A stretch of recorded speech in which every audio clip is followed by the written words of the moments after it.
This is the Commander's Beacon. I'm Eric. Let's discuss some unconventional ways to build commander decks. So a little while ago, I received a request to do a deck tech for Embrose, Dean of Shadow. It took me a while to get to it, but, well, late is better than never, I hope. And Embrose is a 4/4 legendary human warlock. It costs 2 black, and you can tap Embrose to put a +1/+1 counter on another target creature, and then Embrose, Dean of Shadow deals 2 damage to that creature. And also, whenever a creature you control with a +1/+1 counter on it dies, you draw a card. Now, Embrose is actually the backside of an MDFC, and the front side of that card is Shale, Dean of Radiance. This is a legendary white bird cleric, and as I like to say, Shale says, add white to your color identity. Because this deck is completely built around Embrose, so Shale's text doesn't really matter. But even though I won't read it, you can still see it up there on the screen for a few seconds if you're curious. But that's all I'm going to say about Shale for today, because this deck, again, is completely built around Embrose. So again, this is a black and white deck with Embrose, Dean of Shadow in the command zone. And I considered a few ideas for unconventional builds with Embrose. The most obvious plan is a classic black-white aristocrats deck focused specifically on using creatures that get +1/+1 counters. You can play cheap creatures that get counters, then you can sacrifice them for benefit, and Embrose will draw you cards while you do it. Because this isn't just a +1/+1 counters deck, you actually want your creatures to die, so that Embrose can draw cards for you. So you might as well just build Orzhov Aristocrats. I mean, yes, Embrose can tap to put a +1/+1 counter on a creature, but this is very slow and it's not worth really building the deck around. So in my opinion, we want to really focus on that card draw effect. But here at the Commander's Beacon, we still want to build an unconventional deck.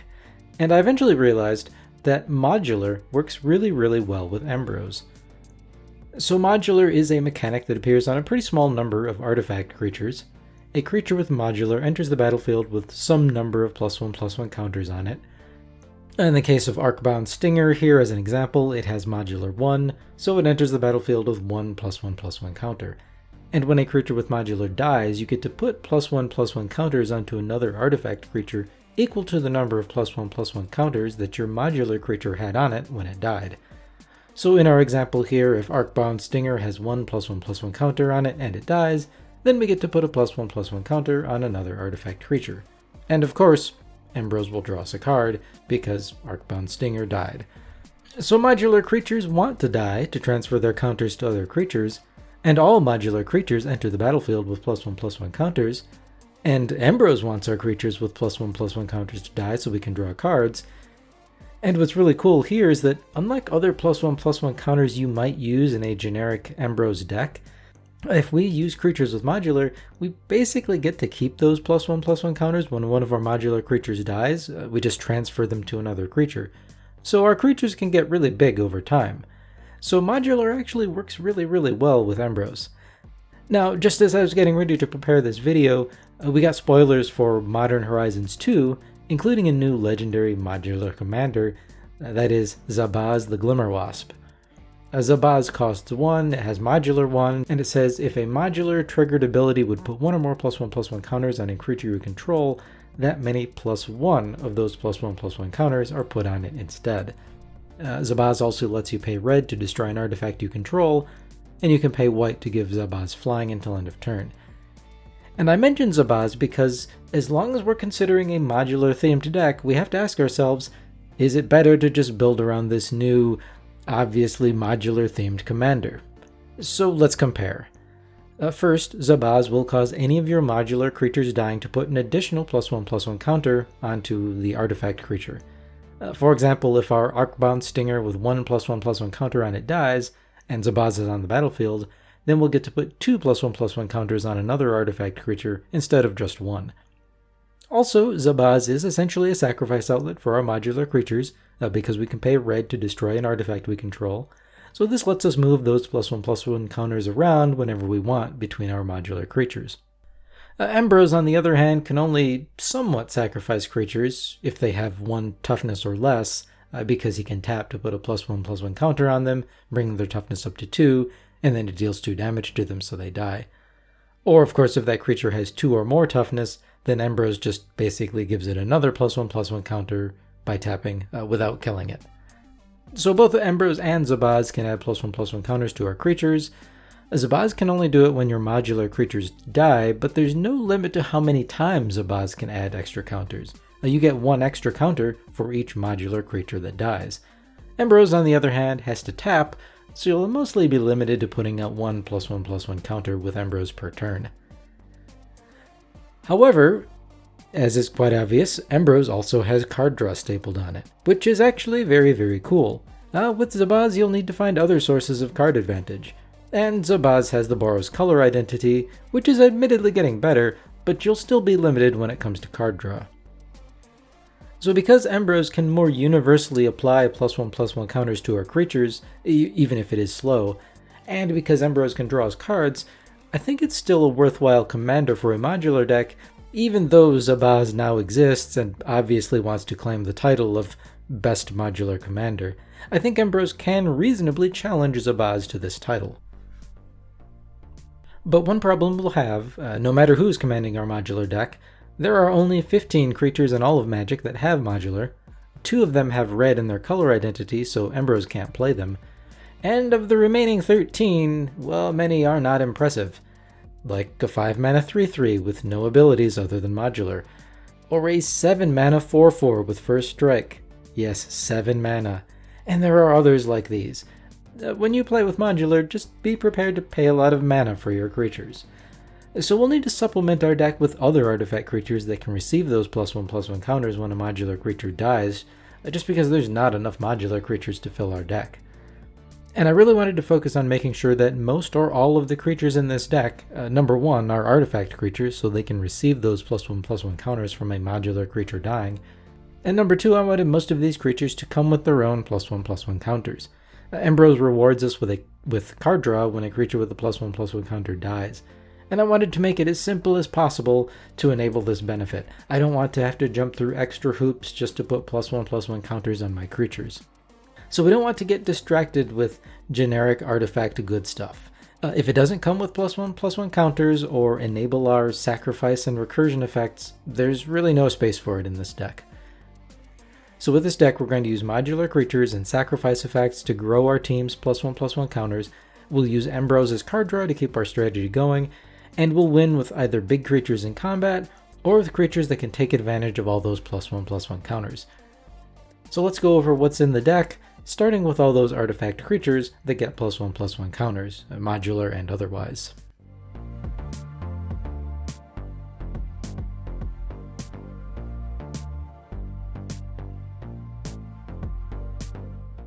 We'll start by running every single one of the modular creatures we can get our hands on, yes, even the bad ones, even the 2/2 with haste that costs 4 mana, even the 3/3 with fear that costs 6 mana. You will not impress your friends by casting these, but we can't really build a modular deck without modular creatures, can we? Fortunately, there are a few good ones.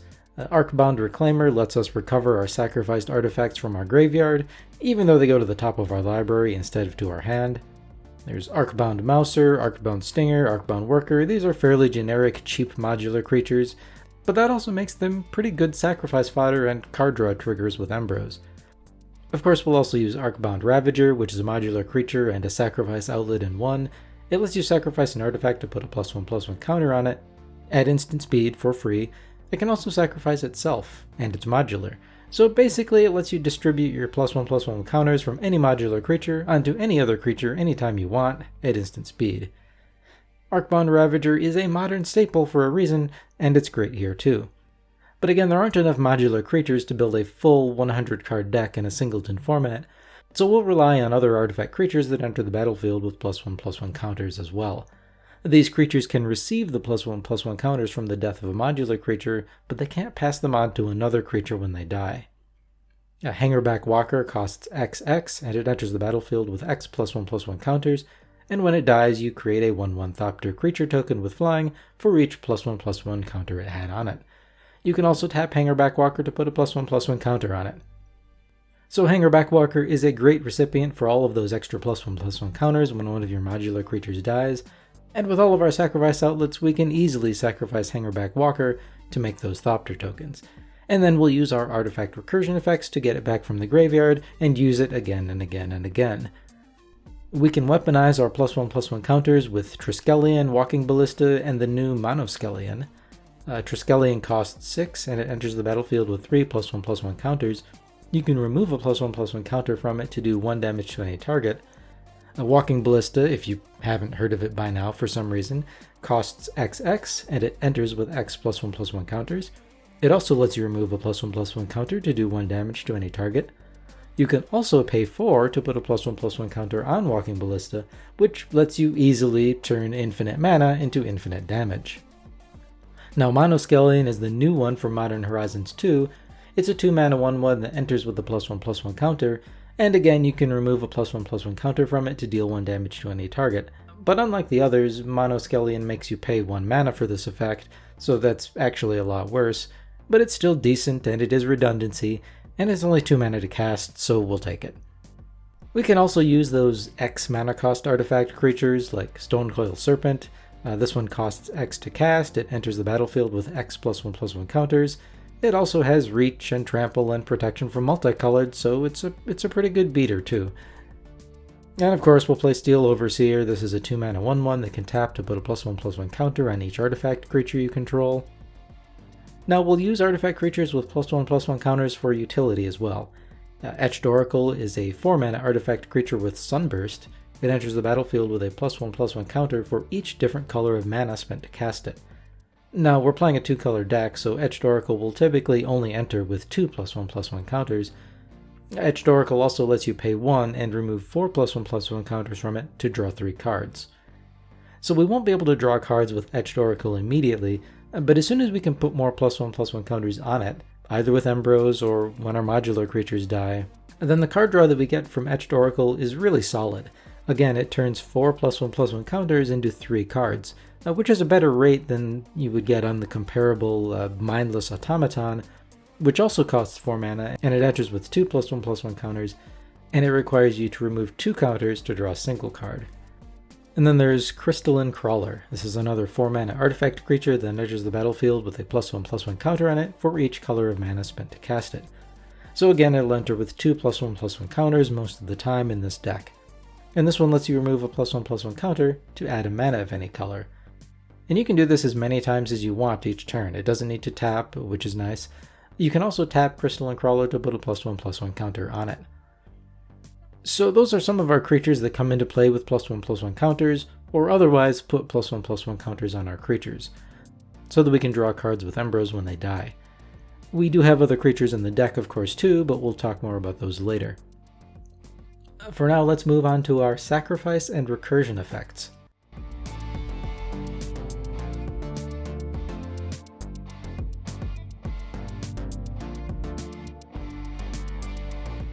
So Embrose wants our creatures to die so that we can draw cards, and our modular creatures want to die to move their +1/+1 counters around.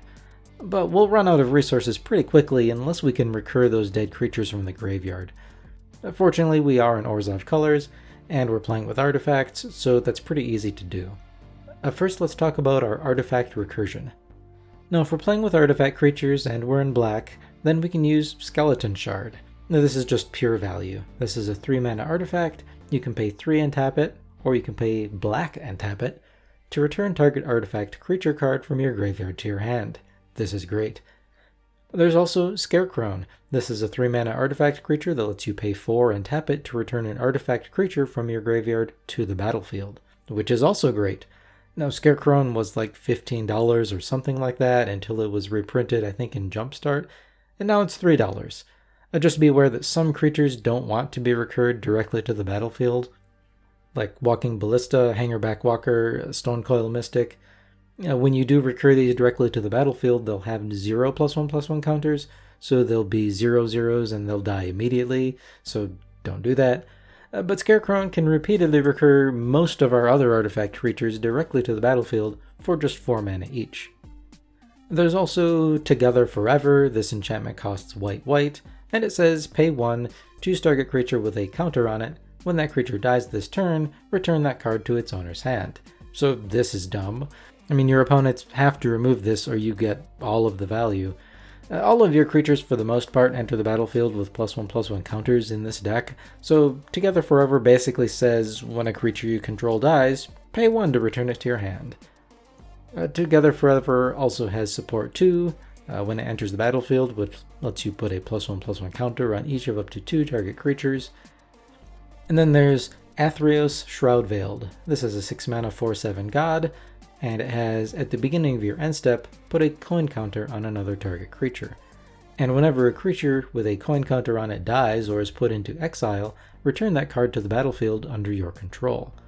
So as long as you've got a sacrifice outlet, Atheros lets you get modular triggers and card draw triggers from Embrose, or any other artifact death triggers for free once per turn, because whatever you sacrifice, if it's got that coin counter on it, it's coming back to the battlefield. But just like with Scarecrow, you won't want to put coin counters on a few of your creatures like Stonecoil Serpent, since again Atheros will recur to the battlefield without any +1/+1 counters, and it'll be a 0/0 and it'll die. Of course, Atheros also lets you put coin counters on your opponent's creatures, and then steal those creatures when they die, which is always a nice benefit, though that's not really the intent behind Atheros in this deck. Now of course we've got Roar of Reclamation. This is a 7 mana sorcery that causes each player to return all artifacts from their graveyard to the battlefield. Now I don't like that this affects all players, though we will typically gain more than our opponents in this deck. And that's why I didn't run Open the Vaults. That does the same thing, but for 1 less mana, and it returns all artifacts and enchantments to the battlefield. Since this deck doesn't have many enchantments, I didn't want to risk giving my opponents the useful enchantments back into play. There's also Triumphant Reckoning, which returns all artifacts, enchantments, and planeswalkers from your graveyard to the battlefield, so it doesn't affect your opponents, but it also costs 9 mana, so we're not playing that. And then we've got Trading Post. This is basically a planeswalker in artifact form, and I probably play it in like 25% of my decks. And Trading Post has 4 modes. You can pay 1 and discard a card and tap it to gain 4 life. You can pay 1 and pay 1 life and tap it to make a 0/1 goat creature token. And most relevantly for this deck, you can pay 1 and sacrifice a creature and tap it to return target artifact from your graveyard to your hand, or you can pay 1 and sacrifice an artifact and tap it to draw a card. So Trading Post can recur an artifact from our graveyard by sacrificing a creature. It can also let us sacrifice a creature to draw a card, and most of our creatures are artifacts. So in this deck, Trading Post generally says, pay 1 tap, sacrifice a creature to recur an artifact from your graveyard to your hand, or draw a card. So Trading Post is actually recursion and a sacrifice outlet at the same time. But speaking of sacrifice outlets, we've got more. There's Woe Strider, which lets us sacrifice a creature to scry 1. So this is one of those free sacrifice outlets, which is great. Woe Strider also has Escape, so it's a bit resilient as you can cast it from your graveyard. There's Feign the Broker, which is another sort of mini Trading Post, but it's generally worse. You can tap Feign and sacrifice a creature to put 2 +1/+1 counters on a creature, so that's nice.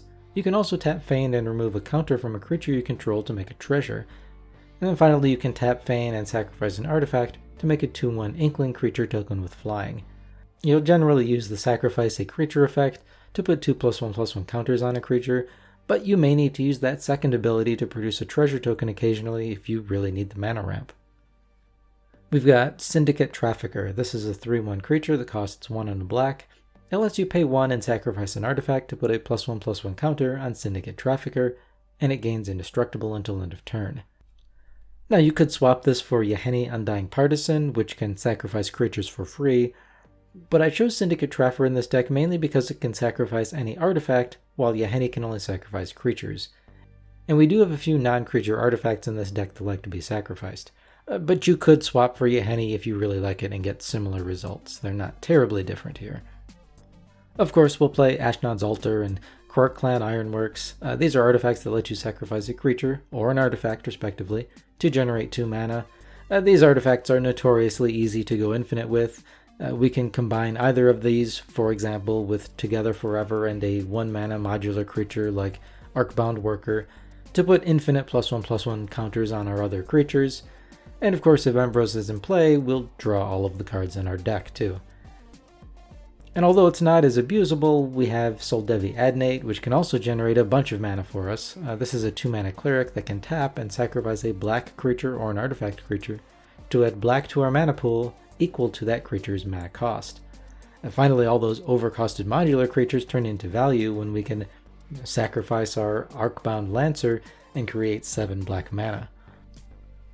There's Skyclave Shadowcat, which is a 4 mana 3/3 that draws us a card when a creature we control with a +1/+1 counter on it dies, which kind of makes it a more limited Midnight Reaper. But Skyclave Shadowcat is also a sacrifice outlet because it lets us pay 1 and a black and sacrifice a creature to put a +1/+1 counter on itself, so we'll take it. Then there's several black instants that let you sacrifice creatures to draw cards. These let us move +1/+1 counters around at instant speed by sacrificing our modular creatures, which can make combat decisions more difficult for our opponents. Because we can always sacrifice a modular creature in response to how the opponent chooses to declare blockers, then we can sacrifice that modular creature and move those +1/+1 counters onto any unblocked creature to do extra combat damage. So we'll use Costly Plunder, which costs 1 and a black, and as an additional cost to cast it we have to sacrifice an artifact or a creature, and then we draw 2 cards. Of course there's the new Esper Sentinel from Modern Horizons 2, but this is pretty good white card draw.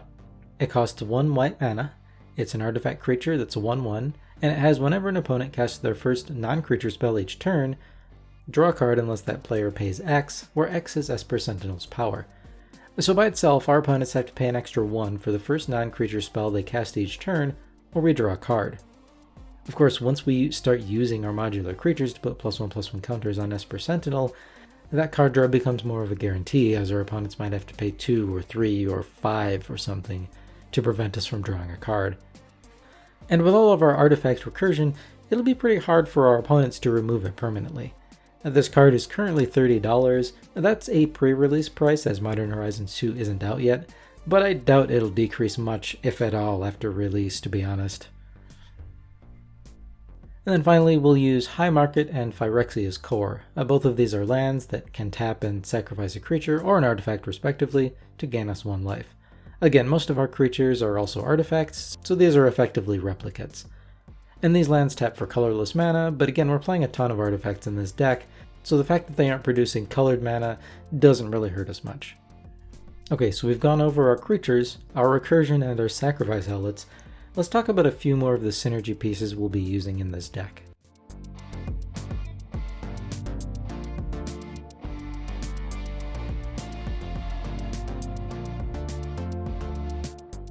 Now, before I mention anything else, I need to talk about Marionette Master. Because outside of combat and a few creatures like Walking Basilica and Triskelion, a Marionette Master is one of our win conditions. So Marionette Master is a 1/3 human artificer that costs 4 black. It has Fabricate 3, so when it enters the battlefield you get to choose to either put 3 +1/+1 counters on it, or create 3 1/1 servo artifact creature tokens. And Marionette Master has, whenever an artifact you control is put into a graveyard from the battlefield, target opponent loses life equal to Marionette Master's power. Now we probably want to choose to put those 3 +1/+1 counters on Marionette Master when it enters the battlefield if we can. Now that way when an artifact is put into our graveyard, we can have target opponent lose 4 life. Now we're not going to overrun the table with Marionette Master in a single combo most of the time. This deck just doesn't produce a bunch of artifact tokens that we can sacrifice all at once to wipe out our opponents. And that's why I won't play the miniature version of Marionette Master, Disciple of the Vault, in this deck. It just wouldn't have enough impact. But Marionette Master will put consistent pressure on our opponents, and it can definitely win games if it's not dealt with. Now we'll also play Lucile Clockwork Scholar. This is a 2/4 Elephant Artificer that costs 2 and a white. It has prevent all combat damage that would be dealt to attacking artifact creatures you control, and whenever 1 or more artifact creatures enter the battlefield under your control, you draw a card. This ability triggers only once each turn. Now again, we're not producing tons of artifact creatures on each player's turn to draw 3 or 4 cards with each round of the table with Lucile. For the most part, we'll draw 1 extra card with Lucile on each of our turns, and then we get to attack without any of our creatures dying to combat damage. And I think that's a good enough reason to include it. Of course, we'll play the Ozolith. This is a 1 mana artifact that basically gives modular to all of your creatures, sort of. Oh, but if they already have modular, then they just get modular twice. It says whenever a creature you control leaves the battlefield, if it had counters on it, put those counters on the Ozolith. And at the beginning of combat on your turn, If the Ozolith has counters on it, you may move all counters from the Ozolith onto target creature. So this thing is kind of stupid. I don't know why it's only 1 mana. It came out in Ikoria and it's currently a little under $15, and it'll probably keep going up if it's not reprinted. So, it's an easy fit into this deck. So that covers most of the relevant cards in this Embrose modular deck. Of course, I haven't mentioned everything, but you can check out the description as always for a link to the full deck list. But for now, let's go over the deck stats and cost.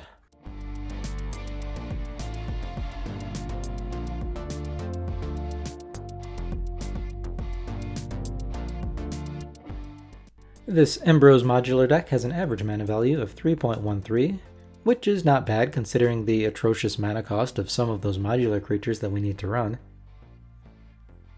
We have 36 lands, and this deck has 38 creatures.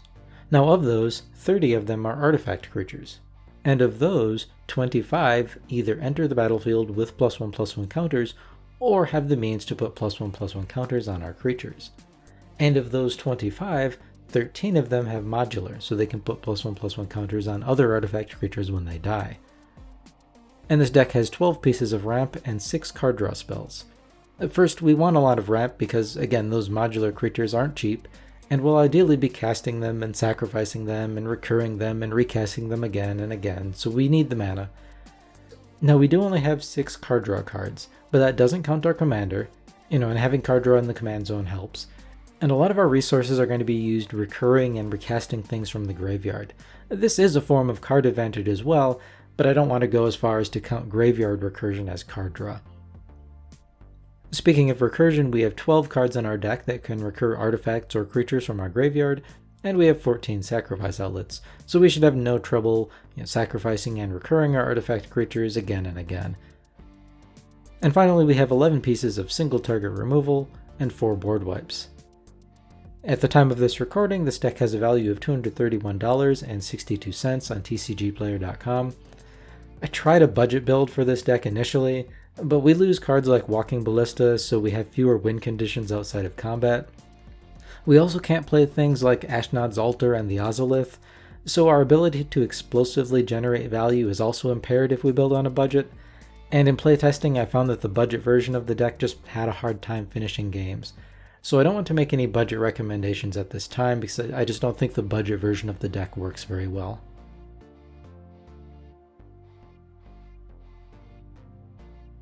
So that is a modular deck led by Embrose, Dean of Shadow. And again, even though Modern Horizons 2 spoilers were just revealed and we got to see the new modular commander, Zabaz the Glimmerwasp, I think Embrose actually makes a pretty reasonable claim to be a valid modular commander, even in a world that has Zabaz in it. Embrose trades a little bit of that explosive +1/+1 counter generation that's possible with Zabaz, but instead it provides us a lot of sustain with all of that card advantage. And overall, this is a little bit different take on an artifact deck. And we're not just going to play artifact good stuff. We still care about sacrificing and recurring artifacts from the graveyard, which is important in a lot of artifact decks. But our deck doesn't really care how many artifacts we have on the battlefield or how many we sacrifice. Instead, we're focused on making sure that all of our artifact creatures get +1/+1 counters. And by using modular creatures, we can keep that value when those creatures die, so we can amass a bigger and bigger board state over time, at least in terms of total power and toughness on the battlefield, since we're retaining a lot of those +1/+1 counters when our creatures die if they were modular. So that's it for this deck, and I haven't decided what's going to be next yet. Modern Horizons 2 actually has a lot more commander-relevant cards than I would have expected from a set built for Modern, but I'm not sure if anything spoiled from the upcoming set lends itself to the unconventional decks that I try to build on this channel. A lot of the new legendary creatures, for example, are pretty explicit in their text about how they want to be built into a commander deck, and they may not leave much room for unconventional strategies. But we'll see. I certainly haven't ruled out making any decks from, the new Modern Horizons 2 commanders yet either. I am working on an idea for a mutate deck that I may release soon if it goes well in playtesting. I really like a lot of the Ikoria mechanics and themes, including mutate, so I hope I can share this deck soon. But anyways, that is all for now, and thank you for watching.